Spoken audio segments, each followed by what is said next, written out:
Pues vamos a pasar, si os parece bien, a la siguiente, así aceleramos un pelín, que sería Conde, Rey y Ladrón, como sexta expansión, que también va a presentar en este caso Héctor. Adelante.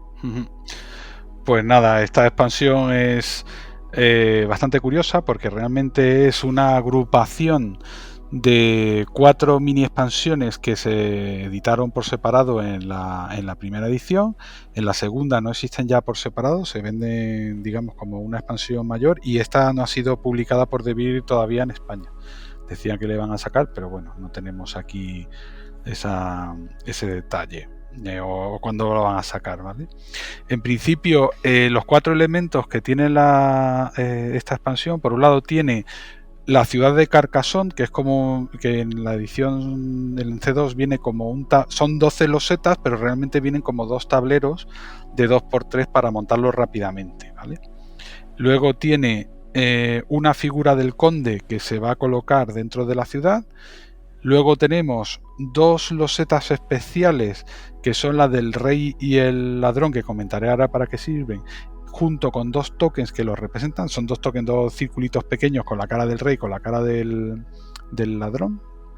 Y luego tenemos 22 losetas, de las cuales hay 5 que corresponden a serían como lugares de culto, que ahora comentaremos qué es. Otros 5 que son losetas variadas de terreno, pues que digamos que añaden pues nuevas configuraciones. Y de hecho estas 5 losetas de terreno, junto con la expansión 2, con la del comerciante, el comerciante, constructor y comerciantes, ya tendrías cubierto todos los huecos del tablero, ¿vale? Y luego tenemos otras 12 losetas más, que son el río 2, ¿vale? Entonces pues empezamos, si queréis, por orden, pues con la parte primera, con la ciudad de Carcassonne. Pues básicamente es una matriz de 3×4 losetas que se coloca como alternativa a la loseta de arranque, ¿vale? Y en el borde pues tienes campos, tienes 3 caminos, tienes 2 trozos de ciudad y tal, y de ahí puedes desarrollar el resto del juego. Y dentro de lo que sería la ciudad de Carcassonne hay 4 distritos. Está la catedral, está el castillo, está la parte de la herrería y la parte del mercado. Entonces, en principio, tú arrancarías con el conde dentro de la ciudad de Carcassonne, colocado en uno de estos distritos, en el del castillo, ¿vale? Y básicamente lo que te permite esta ciudad de Carcassonne, que está dentro del tablero, pero no es una zona normal de juego, es que cuando tú estás puntuando alguna estructura que has completado, si no te llevas puntos, puedes mandar un meeple a lo que sería alguno de los distritos de la ciudad. ¿Para qué? Pues en turnos posteriores, cuando se cierre, por ejemplo, una ciudad, un monasterio o lo que sea, tú puedes llevarte meeples que hayas dejado en la ciudad en el distrito correspondiente a esa estructura antes de que se termine la puntuación. Por ejemplo, imaginaos, acaba de cerrarse un monasterio, no tiene incluso meeples. Yo tenía un meeple en la catedral dentro de Carcassonne, pues puedo decidir mandar uno de mis meeples que está en la catedral a ese monasterio recién cerrado sin nadie y me lo llevo yo. O incluso podrías hacerlo con otro meeple. Por ejemplo, Samuel tiene un meeple, llego yo y tengo 2 meeples en la catedral. Me puedo llevar los 2 meeples y yo, que es la primera vez que ocurre dentro del mundo de las expansiones, podría tener 2 meeples en un monasterio versus otro de Samuel. Me llevaría yo los puntos del monasterio. Entonces, esta expansión es sobre todo para, digamos, pensar, tiene una jugada que no es inmediata, es un poco a medio plazo, en lo cual tienes que decidir qué meeples te quieres llevar a la ciudad de Carcassonne, y luego cuando los vuelves a desplegar. Durante el juego tú puedes desplegar meeples o puedes llevarte meeples a cualquiera de las 4 zonas. Pues por dejarlo un poco más claro, en la catedral te los llevarías a monasterios. Si te los llevas al castillo, te los puedes llevar a ciudades. Si te los llevas al mercado, te los llevas a campos. Y si te los llevas a la herrería, te los llevarías a caminos, ¿vale? Entonces, esta básicamente es una expansión para llevarme meeples y desplegarlos cuando me interese para tomar el control o compartir puntos durante la partida o al final del juego, porque al final del juego lo que haría es desplegar los que tenga dentro de los meeples que estén en el mercado, se van repartiendo por los campos y podrías llevarte alguna cosa extra donde no tenías, incluso en un campo que no tuvieses presencia. Entonces, esta es la primera parte.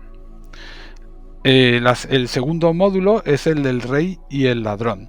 Básicamente lo que haces con el rey y el ladrón, con esos los dos, la loseta que representa al rey con la reina y el ladrón, es que conforme se van cerrando campos y se van cerrando ciudades, el jugador que se haya llevado o que haya completado la ciudad más grande hasta ahora del juego, o una más grande que la anterior, se lleva la loseta del rey. Y si un jugador cierra un camino más largo que el último, se lleva el del ladrón. Y básicamente todo el juego consiste en ir cerrando caminos y ciudades más grandes para ir quedándote con la loseta del rey o del ladrón. Y al final del juego, el que tenga el rey se llevará un punto por cada ciudad cerrada, incluida la de Carcassonne, la que hemos visto en el arranque, y el ladrón se llevaría un punto por cada carretera cerrada en todo el tablero. Entonces digamos que es una inversión a largo plazo. Compites por quedarte con la loseta que te da el triunfo o que te hace merecedor de los puntos al final de la partida, y luego pues obviamente te lleva esos puntos al final. Los tokens redonditos que acompañan a estas dos losetas son simplemente para dejar marcada cuál es la ciudad más grande. Tienes un token redondo chiquitín para el rey y otro para el ladrón, aunque yo francamente, aunque no sea la regla oficial, prefiero dejarlos en el marcador, porque así la loseta del 10, pues sabes que la ciudad más grande, por ejemplo, si tienes el token del rey, sabes que la ciudad más larga más grande es la que era de 10 losetas. O sea, cuentas no puntos, sino número de losetas, ¿vale? Y luego tenemos los lugares de culto, ¿vale? Los lugares de culto son 5 losetas que realmente representan como una especie de altar de un culto pagano que está compitiendo con la iglesia. Y básicamente son como un monasterio herético. La gracia de esto es que funcionan exactamente igual que los monasterios, se puntúan igual, rodeándolos, etcétera, pero si se ponen al lado de un monasterio, o sea, si tú me colocas un monasterio al lado de un lugar de culto, y ambos están ocupados con un meeple, uno es un monje y el otro es un hereje, se crea lo que sería un desafío. Entonces, básicamente, el primero de los dos que consiga completar el monasterio o lugar de culto, rodeándolo de losetas, se lleva los 9 puntos de turno, y el otro se va a casa, se vuelve a la reserva con 0 puntos. ¿Vale? Entonces, de tal manera que creas esa competición, digamos, entre estructuras, digamos, similares a monasterios, para que uno se acabe antes que el otro, se complete antes que otro y se lleve los puntos, y el otro se lleva 0. ¿Vale? Entonces, bueno, y nos queda el río 2.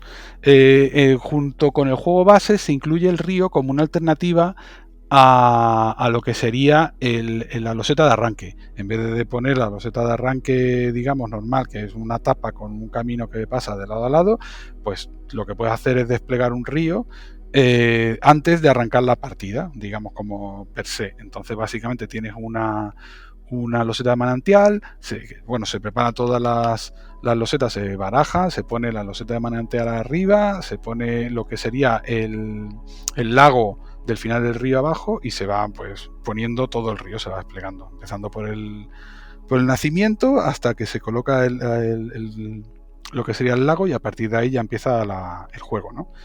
Entonces, en esta expansión se incluye una nueva versión del río que tiene un nacimiento, una bifurcación, y terminan 2 lagos, de tal manera que conforme se va desplegando, tú primero colocas siempre el nacimiento seguido de la T, y luego de la T de lo que sería la bifurcación, y luego puedes ir poniendo los setas en cualquiera de los dos ramas del río hasta que se colocan los lagos. Tienes que tener cierto cuidado para que el río no vuelva sobre sí mismo y no provoque bucle, no se pueden conectar los dos brazos del río, etcétera. Pero bueno, que al final tienes como 12 losetas donde puedes elegir para arrancar la partida de manera mucho más flexible. Obviamente, mientras estás poniendo el río, también puedes ir colocando meeples y puedes, digamos, como tomando posición en el arranque de la partida. Generalmente ahí se montan unos mogollones de meeples en el río que no son normales. Y digamos que esta fue una alternativa al río, pues porque buscaban romper un poco el gran campo que se genera alrededor del río 1, ¿no? El río 2, pues con las bifurcaciones y una serie de carreteras que cruzan el río, pues generalmente lo divide más, pero sigue teniendo el mismo problema en la parte del nacimiento y de uno de los lagos, ¿vale? Que al final ahí el río da la vuelta y quien controla ese río pues está en mitad del centro de la partida y obviamente pues no digo nada, pero que es importante estar por ahí bien colocado. El río 2 también incluye tres elementos que son, digamos, como conexiones con otras expansiones. En principio vas a tener una loseta que tiene una posada, ¿vale? Junto al río. Lo que pasa que esta despista un poco porque en vez de ponerle el tejado rojo como son todas las posadas, esta tiene el tejado amarillo. Nadie me ha explicado por qué. Luego también tienes una loseta que tiene una piara de cerdos junto al río y que es como si fuera un cerdito permanente. O sea, quien tenga ese campo y tenga meeples ahí, pues eso va a funcionar como si fuera un cerdito de la segunda expansión. Y luego también hay un volcán. El lago que cierra el río tiene un volcán. Y entonces cuando se juega con la princesa del dragón, lo que fuerza es que el dragón esté en el tablero desde el primer momento. Lo que comentó Samuel de que si las losetas de dragón salen antes que el volcán, pues hay que guardarlas al lado y tal, pues olvidaos. Aquí directamente, nada más que termina el río, automáticamente, ¡pum! Volcán, dragón colocado en el volcán. Y como, digamos, regla adicional es que quien pone el volcán automáticamente juega un segundo turno y empieza la partida, ¿vale? Entonces, pues básicamente una revisión de las reglas de las 4 expansiones y mini expansiones que tenemos aquí. Y nada, aquí tenemos pues los setitas interesantes, pues tenemos parecida a la de la expansión 5, pues tenemos ese tubo con dos tapas y dos tapas en los lados opuestos conectados por un puente que pasa por encima del tubo, y tenemos esa tapa con carreteras que sale hacia la izquierda que faltaba en la expansión 2 para cerrar todas las posibles colocaciones de, digamos, todos los agujeros del tablero. Pues nada, Joaquín, dale. Bien, bueno, vamos a dar paso a Samuel y después a Javi en este caso. Así que, Samuel, si quieres añadir algo a lo que ya ha dicho Héctor. Bueno, yo simplemente comentar, como ya ha dicho Héctor, esto más bien es como una compilación de varias minis que se habían publicado antes y que Hamsing Club se decidió a editarlas pues como una big expansión, pero en realidad no lo es, quiero decir.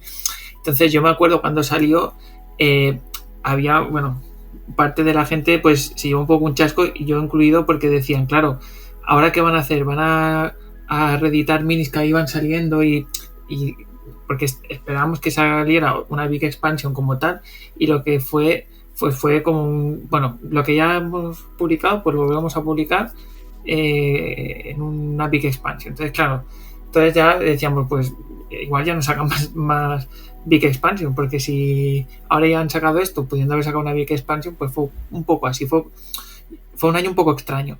Pero sí que es porque además hacía poco que habían sacado el culto, había salido en la Spielbox, en una revista que la habían editado en la edición especial esta de Hamsing Group, una edición aniversario, y era como, pues si hace nada había salido la mini del culto. Digo, qué raro, pero yo de estas me quedaría con la del conde, porque es es una mini expansión porque es solamente la ciudad de Carcassonne y el conde, pero esta expansión claramente es como comentaba con la princesa y el dragón y la torre.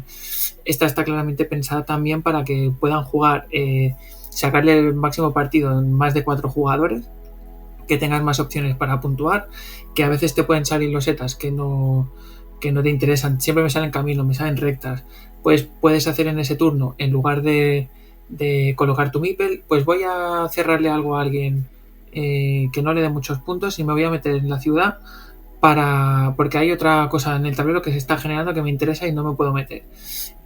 Tema para las granjas también puede ser muy útil a posteriori, porque a lo mejor cuando juegas muchos jugadores o 5 y tal, no tienes tantos turnos como para poderte conectar, meterte a una ciudad. Esta estrategia de a posteriori me conecto y no sé qué, cuando ya juegas tantos no tienes tantas losetas. Hablo del básico y con una expansión o poco más, no estoy hablando de Mega Carcassonne. Entonces, claro, con esta mini expansión pues te permite eso, te permite desde la ciudad de Carcassonne poder ir a sitios que aunque se hayan cerrado con menos losetas, poder llevarte esos puntos o al menos compartirlos. Y me parece una de mis mini favoritas. El conde de Carcassonne es de mis mini favoritas. Y luego pues lo del el rey y el ladrón, por ejemplo, sí que es verdad que en la original no venía lo de los marcadores esto y era un follón porque tenías la loseta del ladrón y del rey y claro, cuando el camino más largo o la ciudad con más losetas y claro, luego a lo mejor habían varias cosas y era un cacao. Entonces con lo de los tokens sí que es una cosa que es graciosa y sí que es verdad que lo que ha dicho Héctor, que el hecho de utilizarlo en el marcador de puntos pues es una cosa muy útil que yo la verdad no la había utilizado, o sea que eso tomo nota. Voy a dar paso a Javi, aunque me está pidiendo paso a Héctor, pero debo dar paso a Javi que le tocaba en este caso ahora hablar. Sí, yo la verdad es que no tengo nada que añadir. Lo que han dicho sería un resumen de todo lo que han dicho tanto Samuel como Héctor. A mí también es una de las minis que más me gustan, la del Conde. Pero más que nada por lo que añade de las 12 rosetas eran, ¿no? Por lo demás, no podría añadir nada más interesante. Pues entonces, Héctor, para finalizar. Sí, lo único que me he dejado en el tintero el tema del conde, ¿vale? Que el conde al final lo pones en la ciudad y cuando tú mandas un meeple al conde lo que puedes hacer es mover el conde de un distrito a otro. ¿Y qué es lo que hace el conde? Que cuando está en un distrito no se pueden desplegar los meeples que están en ese distrito. Entonces lo típico de yo me voy a preparar para mover meeples a, por ejemplo, en la ciudad, pero le voy a bloquear, por ejemplo, a Javier los meeples que tiene en la parte de los campos, porque no quiero que los despliegue, por ejemplo, para al final de la partida. Entonces ese tipo de cosas se pueden hacer, ¿vale? Que digamos que es como todo, siempre tienes una parte de ayuda, estorbo y que encima pues se puede volver en tu contra también.